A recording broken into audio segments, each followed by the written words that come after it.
Okay, Lagos by the people and for the people. Joining us right now to further expand discussions on the Oshodi bus terminal and of course the very brilliant special report by Adefemi Akisoya is the former permanent secretary at the Ministry of Transportation in Lagos, Dr. Salam Taiwo. Dr. Salam Taiwo, of course, is a transportation expert and former head of Department Transport Technology and Infrastructure at the Lagos State University, isn't it? And of course, the former permanent secretary at the ministry. Good to have you, Dr. Salam. Good morning. Good morning, viewers. Nice having me. Good to have you. I mean, that was a brilliant report, isn't it? But I'd like to point our attention to two important things. One is the fact that this, as you know, I mean, you were the permanent secretary at the ministry when this was conceived and delivered. This is probably one of the biggest, if not the biggest of its type, not only in Nigeria, but in West Africa. And of course, it also speaks to the question of continuity. This was a major project conceived, funded, and delivered by the government of Akinwumi Ambode, and of course, being run now by the government of Babajide Sanwo-Olu. But it's been almost 2.5 years since the president, Muhammadu Buhari, unveiled that massive project. You are the permanent secretary when it was conceived and delivered. What has been your assessment in terms of his vision, his execution, and what it was meant to achieve in the last 2.5 years that this has been running? You heard what Mr. Otuola said, and I'm sure, of course, you can relate very well with that. Tell us what's your own assessment now that you are retired and you obviously have more time to move around Lagos. How has it been? Thank you very much. Our vision there was to change the way people commute on daily basis in Lagos State. If you really look at it, when that government came into being, that is that of the Governor Ambode, he called Salam, I want to change the face of transportation in Lagos State. And I said, okay, let us go for traffic summit. I remember we held that traffic summit not far from here at the Civic Center, and immediately asked the PWC to monitor me to ensure that everything I detailed there were put into practice. One of them is what you have seen at Oshodi Terminal 1, 2, 3. We also have Ikeja Terminal, we have that of Oyingbo, we have that of Yaba. We also brought in blue buses from Brazil, Putokato, Caxias do Sul, and many other areas there, 820 in all. The first one to be open was that of Ikeja Terminal, and that's where we want to link Red Line to it so that people can both not only use intermodal, we want to move it to multimodal system where you can easily move in from one source of transportation to another. Now, to come back to Ikeja, Oshodi. Oshodi Terminal was built, you know Oshodi, what it was before. It was a notorious place full of all these criminals and even traffic. That's an area where you stay, you spend more than 2-3 hours with your mind bubbling that, God, just get me out of this area. And we have to, with the assistance of the union, we have to take over 21 garages there that we take around, where you can hear a woman saying that used to be a market before. Yes, we took charge of that place and relocated the police station to the other side there. So, yeah, Oshodi interchange was built to accommodate, to process about 200,000 passengers on daily basis. If you take the whole of airport in Nigeria, they process less than 21,000 passengers. Oshodi alone, as we are talking, is processing between 20 to 25,000.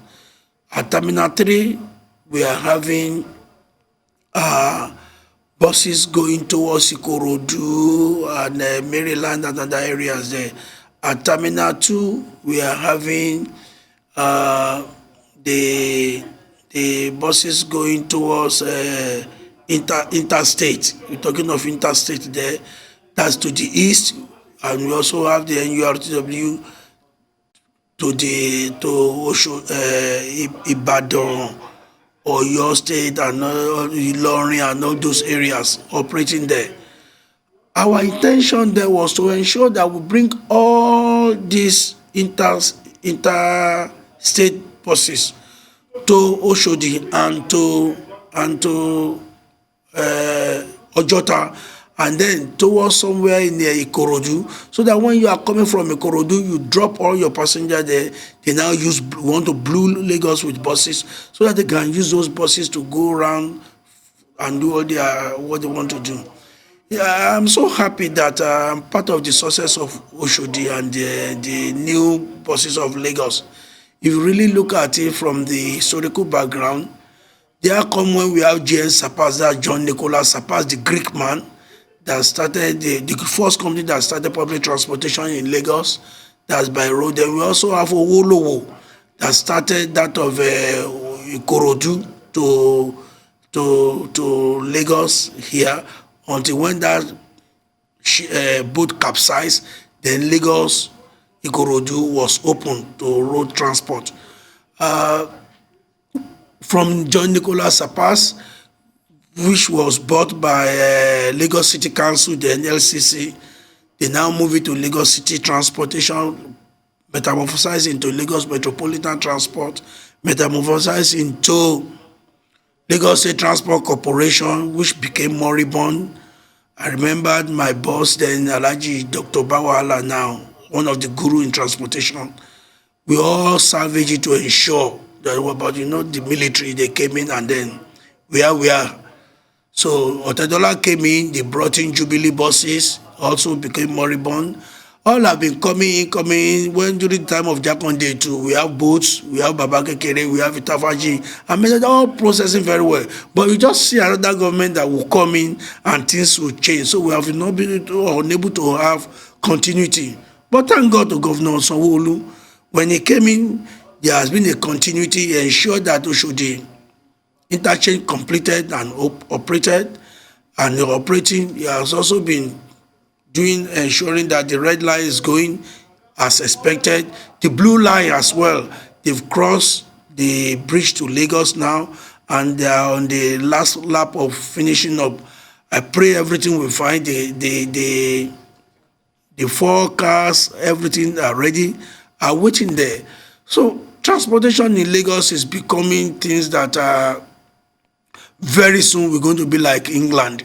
We're going to be like this advanced country. Yeah, I hope so, really. For me, it's refreshing to note that the Oshodi Interchange was constructed purely by an indigenous construction firm. I was really excited to learn that under the leadership of Biodun Otunola. Now, the project, as you can see, does appear to be well carried out, and it was estimated that about $70 million was used for its construction. As you know, and as you would expect, there's been some apprehension with regards to its lifespan. What, in your opinion, is the best strategy to maintain the interchange? Okay, I can see that you have shown the Oshodi side. You can see all the jobs that are put there. Everything was built within 2 years, and the $70 billion you are talking you are talking of $1 billion. Million. That you are talking about. It's a shy play to if you want to build Oshodi terminal now. You see, it's a shy play if you want to build Oshodi. If there is a continuity, you see, this is what the governor always say. He will say, okay, you are going to build this thing, I'm going to pay you this thing, and I don't want you to come back and say you want extra money. So he key you into it, you sign agreement. Whether you spend more than that is careless. He just want you to deliver the project. That's why we are able to get Oshodi at that price. Very, very cheap. Very, very cheap. And another thing there is that it is built 100% by Nigerians, no foreigners. By Nigerians, no foreigners. Except the time we are launching the Skywalk, that they brought this gigantic crane that we used to launch the Skywalk from Terminal 3 to 2, from 2 to 1. Beside that, all job done there, no, not even from Benin Republic, all are done by Nigerians. Thank you very much. When we were on site for this project, it was definitely a beautiful thing to see, and it's a positive move in the right direction. But when you look at the fact that, as it stands now, Lagos's road travel density is far below the national average, far below the continental average. I think it's about 0.4%. Road density is, of course, the amount of area that is dedicated to roads as opposed to the land available in the country. And even though we know there are a whole lot of people in this Lagos, a lot of people in this country, it doesn't seem as though we're using the amount of resources we have in the best way. Traffic is still notorious in Lagos. And as a result, people are complaining about that, firstly, but also complaining about the cost that they have to pay when it comes to using this transport. So do you think that the price increase will justify the business side of this project? And how else do you think that Lagos's roads can be used in a better way so that you don't have the issue of traffic? Yes, if you look at Lagos population, you can never get Lagos population, you can only estimate. Because when it comes to the time of census, people want to go to their own town. They want to go there so that the population you only get in Lagos are the fewer people that are Lagosians and others that are staying back. And immediately they finish that census, they return to Lagos. So, except we want to do our own census when others are not doing their own census. That's where you can get close to the estimate of population of Lagos. But if you are doing census at the same time in Nigeria, you can't get population of Lagos. The one that you did, you can't compare it with what the national government or federal government is giving us. So, about that one, how do you meet up with the requirement of people? To meet up with people's requirement, you need to first of all ensure, and that is what this government is doing. They are combining both water, road, and rail. Very soon, rail will begin operation. They have brought in boats too, and we are increasing our jetties where people can. But Lagos is having an issue. It's only at the base, that is the water area, that you can travel. Except we try to create artificial water body that we can dredge inward and be able to take people inside Lagos, away from the littoral part of Lagos. If not so, we'll continue. Okay, let me give you an example. You know, from Misolo, you can get to Mile 2 within 6 minutes. And from Mile 2, if you go by water, on water, okay. And by Mile 2, you can get to CMS within 20 minutes. So within 26 minutes from Misolo, you can get to CMS. The area there has been taken over by government land. But as I'm talking to you now, they are selling plank and every other thing there. And once Lagos State government is able to take over that place, and it has been dredged, all we need to do is to just redredge it again, because once you dredge and you don't use it, it's silted. So we have to desilt it again and put boat there. So people coming from Ikotu, Egbe, all this area, they can converge there, take boat to CMS. So what have you done? You have reduced the traffic intensity on roads towards Lagos from other area. So that's one aspect of it. If people are now saying that the money is expensive to commute, if you want good things, you'll be able to pay for it. The buses are not free. The terminals are there. People's salaries have to be paid. The maintenance wear and tear in the terminal also need to be taken care of. Now, the question is, do people want the old system or the new system? So if you want to advance transport, which I've earlier said, you also need to pay for it. Dr. Salam, let me quickly go to let me take my question from what Oji was trying to say about maintenance, which you didn't fully answer, and use what Mr. Otunwola said in the interview with Adefemi about the menace of the good boys, as we used to call them in those days. Those that some other people would call the area boys. And he made a reference to the fact that during the NSAS troubles, part of what they had to do was to solicit the understanding of the area boys to secure the place. If you recall that more than 100 buses that were burned down in Lagos were part of the buses that were meant to actually complement the whole project of the Oshodi interchange. One of the theaters built, specifically the one in Oregon, was also burned down. Maybe if they had used the sort of logic that Utola used in securing Oshodi, maybe that would have worked. But that's one part of my question. The second part is, in dealing with area boys, as far as maintenance is concerned, the larger picture is, how do you think this will succeed 3, 5, 7 years down the line if the same lords of the manor that control the area boys are also interested in transportation? In fact, control a good chunk of the transportation business of Lagos State. How then do you think that the smaller buses that were designed to be part of the Oshodi interchange, linking all the other places that were built for the betterment of the Lagos road transport, will be competing with the yellow buses and the Okadas and the tricycles that have refused to leave the system? How do you think that will work? Thank you. The issue of area boys, there's no place that you don't have people like that, but it's becoming unbecoming in Lagos State, and it's dragging government effort to provide infrastructure and other things for people of Lagos. Just try to do anything somewhere.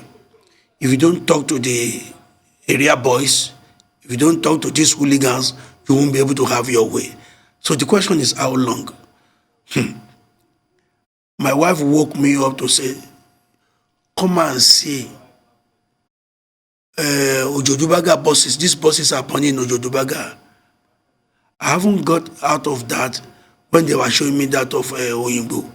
And Governor Babajide Sanwo-Olu was ready to launch Oyinbo then. I am telling you up till now, I can't just still get myself. If I have that memory recall, it's the saddest day of my life. For people to take property that belongs to them and start burning them. They are not part of us. They are not really part of us. And I really thank Governor Sanwo-Olu the way he handled the whole thing. If it's me, I would have allowed a soldier to go out and fire them. It is painful. It is painful.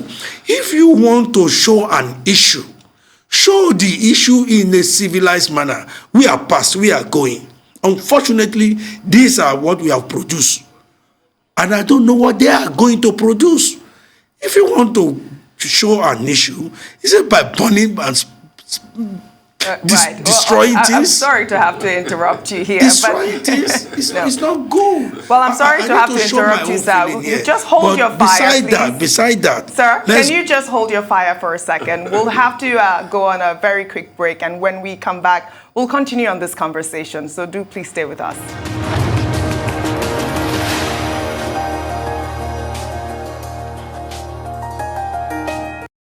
Welcome back to the morning show. Still with us in the studio is Mr. Taiwo Salami. You were talking about the maintenance aspect of the Oshodi interchange. I would like for you to land on your thoughts there before we go over to another question. Dr. Salam? Dr. Salami. You can continue on your thoughts, please. Yes. Just as I continue saying that we have issue.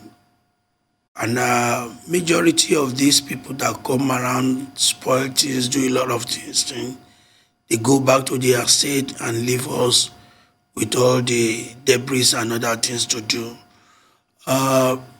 Transportation is a way that things can be perfectly put in the right perspective for any other area. And I strongly feel that the state government is trying its best to put this right. We also appreciate if others can also join hand with the state government to put this right. When we talk of those small buses, our plan then was to bring these small buses to the unions, because I'm not going to operate it, the government is not going to operate them. They will be the one to operate them. We want to take the red yellow buses away so that we can give them new buses with a special way. What do I mean by special way?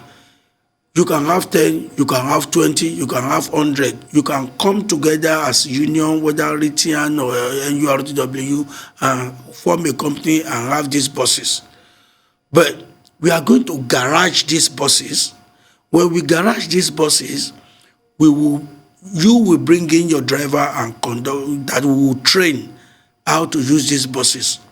Once they were trained, they go out, they go and operate outside. And as they are operating outside, on daily basis, when that vehicle is due for maintenance or servicing, we will bring it to the garage for maintenance and servicing, but you will not lose one kobo. The insurance on that vehicle will pay you for that day. So, assuming it's in a month, we have to service that vehicle for 1 day. That 1 day we are servicing that vehicle, you will not lose money. You are going to be paid. And if there is an accident outside, we will bring in the vehicle, we will repair it. You are not losing the money, even if you spend 2 or 3 days in LBSL workshop, you are not going to lose 2 or 3 days payment. You're going to be paid full. Insurance will cover that. All that has been done. Unfortunately, they won't let it work. When I say they won't let it work, the government was trying to let it work, but the people won't let it work. That is the situation we are finding ourselves. The mice to mice operation that's going on is fantastic. Go to Falomo there now. When you are coming down from the jetty, you can easily take that end mile and it will take you straight to where you are going. That wasn't there before. So that is a multimodal system that we're talking about earlier. And this government is going far and getting it right. All right. Well, let's talk about the Lagos Transport e-payment system. That is the Carry Cow card the Lagos government introduced last year. Well, I think it's a great idea and a major boost for the Lagos transport system. But, you know, Lagosians have been complaining about transacting through the system. Some have said that, you know, they were overcharged. Others complain about the network malfunction. What has been the feedback you've received, and what, in your opinion, should be done to make that payment system seamless for commuters?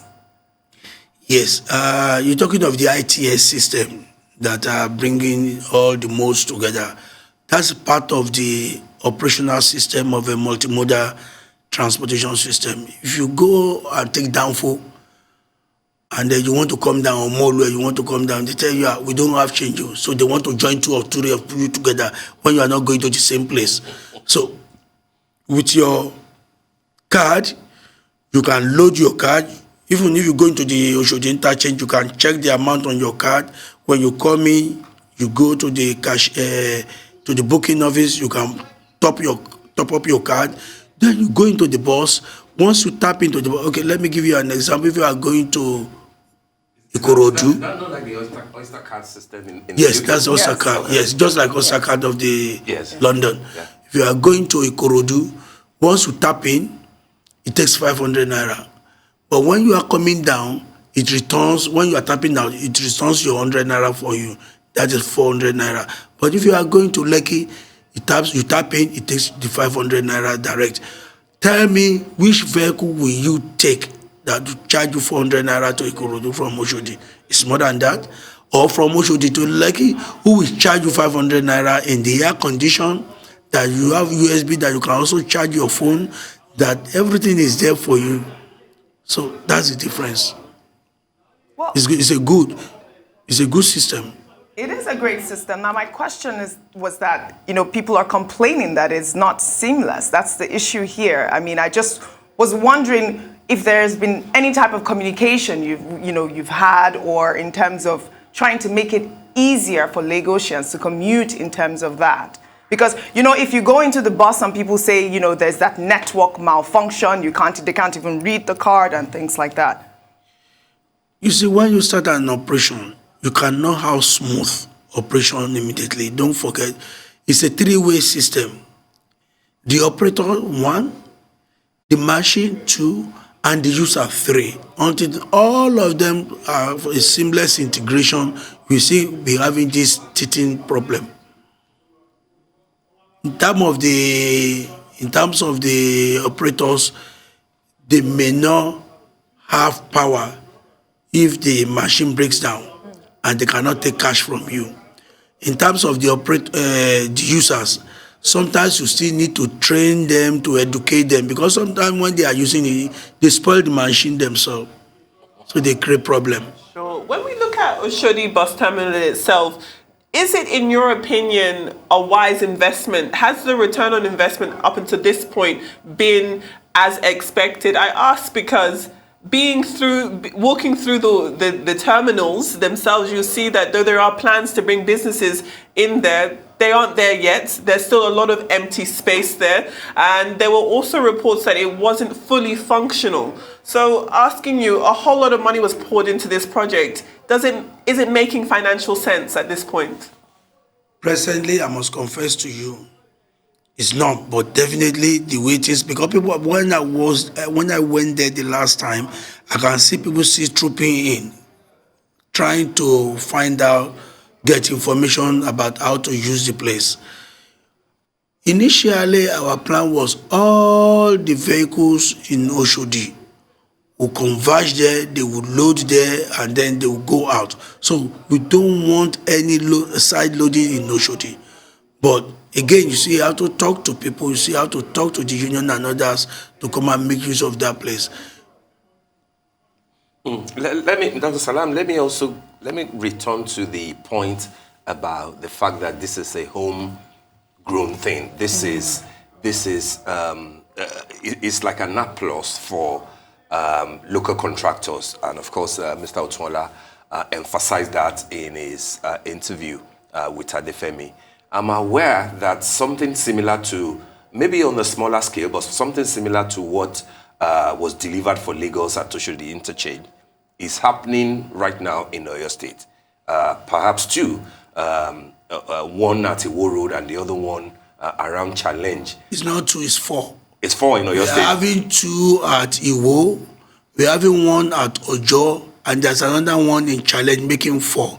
You see, when what I like in the southwestern government, and we need to have a regional government, we also need to do everything together, is that, well, Lagos always begins something, and when they look at it, they imbibe it and they go into it. This is in Oyo State. Before you know it now, it goes to Osun State, it goes to all around of the southwestern part of the country. Yes, it's coming up there and it's going to be fantastic. The problem the man got in Lagos before doing that of Oshodi Interchange, he had it there. But with the experience that he has got in Lagos, he's finding it a bit easier. Which is a brilliant thing to do, because this speaks to the heart of what Dawn Commission has been, promoting for long. The Dawn Commission that services all the 6 southwestern states, regional integration, economic integration. Use local talent and local money. Brilliant idea. What are your own personal expectations? I'm sure that you'll probably be a consultant now, in many of these projects. How do you think that getting transportation right in terms of urban regional planning will help, especially at this time that everybody is talking about fiscal economy, VAT, using your money for your own development? How can the transport sector, the multimodal thing that you mentioned, can be properly harnessed for economic gains? Before we can develop Western, we can develop regionally. Effective development. Yeah. We need effective mode of transportation, multimodal system in the whole of the Western region. And when I say Western region, let me use the word in the whole of Yoruba race. Well, why don't you just say Southwest geopolitically? Okay. To be politically correct. We need it in the Southwestern region. We need it in the Southwestern region so that we can have both race. There's nothing wrong with me if I mean, I should be able to take boat from here to Ondo State, Yes. to J4. I should be able to take it to anywhere. And then we can again, we have River Oshun, we have Odogun. There's nothing stopping us from looking at exploring this water down to Oyo State, down to Osun State, and beyond. So all we just need to do is that we need to re-engineer those areas. Do you know from Oworoshoki, we can take boats to Ikeja. We can take boat to Ikeja because you just pass from Oworoshoki, you take Odoyalaro, from Odoyalaro up to the back of Coca-Cola. We can redress those areas. I remember when we were small, it was Okogbadi, they will always take us to that place, and we will climb up and come out at Okwebi. But now they are not using all that again. We can still revisit them. At that time, there wasn't any population as much as this. But now that we are having population, let us go back and see what we can do. Yes, we can do that. And for economic integration, socio-political integration, one thing that can bring us together is transportation. Yes. You've just talked about the multimodal system, which you think that's what's going to help. You know, the interchange was designed to help at least 1 million residents commute easily daily. Now, besides that Oshodi interchange, Lagos State government has also embarked on other projects like the Ikeja rail station, the Awolowo and the Yaba overpass, the Yaba rail station as well. All these projects, they say, will further ease the mode of transportation for many Nigerians. What do you make of these projects? You know, with over 20 million Lagosians commuting on a daily basis, majorly by road, would you say these projects will end the transportation crisis in Lagos? Okay, this is what I talk about continuity. I was part of Lagos Ibadan Rail, and the express rail will get to Ologun Eru in Ibadan. From Lagos here, it takes off from Butemeta here, that's local. Stop at one stop in Lagos. After taking off there, you stop at after Agege, this area. After Agege, after Iju, you stop there. Then it goes down to Ifo side, and then Abeokuta up to Ologun Eru. Now, that is an interstate. It's on a 4-inch standard gauge. But the red line passes through the same corridor. So we're going to share the same rail. So we have our own stations too. And when we were doing this, we need 11 crossover. Of the 11 crossover, state will do 6, federal will do 5. The only one the federal has done is the underpass. If you are going through Ogba Cocoa, down to Agege that side, that underpass. That's a Akoniduati underpass. That one is there. All other are going to be overhead, and Lagos State has started their own now.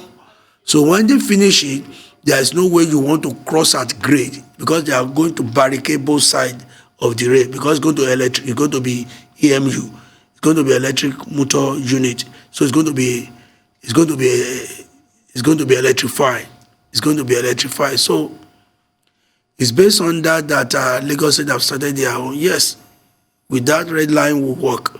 But I still strongly believe that we still need to revisit